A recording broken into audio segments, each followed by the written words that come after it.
चैत्र महिना गुढीपाडवा मराठी नववर्षांचा राजा अशा सुंदरशा चैत्र महिन्यामध्ये बहरणारी सृष्टी अत्यंत आनंदाने जल्लोषात स्वागत करत असते। रामाने देखील याच काळामध्ये एका दुष्ट शक्तीचा नाश करून जनतेला सुखाचा श्वास घेण्यासाठी जो प्रारंभ झाला तोच हा दिवस।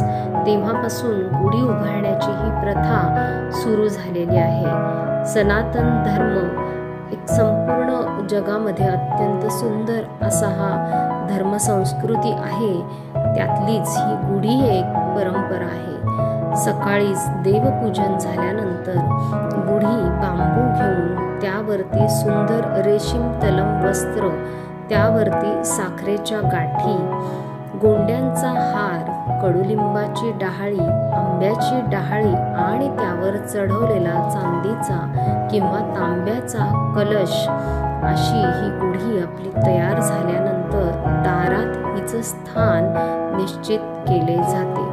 थोडीशी झुकलेली म्हणजे नमनाची प्रवृत्ती निर्माण करावी अशी ही झुकती गुढी, त्यावर सुंदर आपण हळद कुंकू अक्षदा फुलं वाहून तिची पूजा करून तिला ओवाळलं देखील जाते आणि तिला महाप्रसाद दाखवला जातो। अशी गुढी चैतन्याचं यशाचं एक द्योतक मानलं जातं।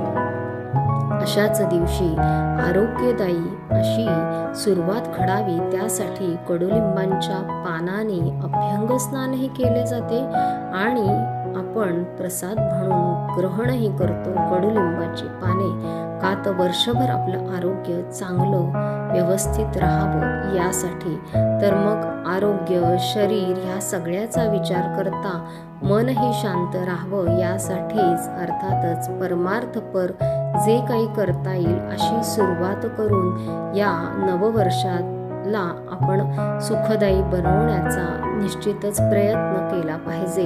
तर मग या दिवशी सुंदर असं प्रसाद भोजन तयार केले जाते आणि ते आज केलेले आहे। तर त्या भोजनाचा आस्वाद आपण सर्वांनी जरूर घ्यावा ही सदिच्छा मी व्यक्त करते आणि पुन्हा एकदा सर्वांना अशा सुंदरशा छानशा गुढीपाडव्याच्या भरपूर साऱ्या शुभेच्छा देते।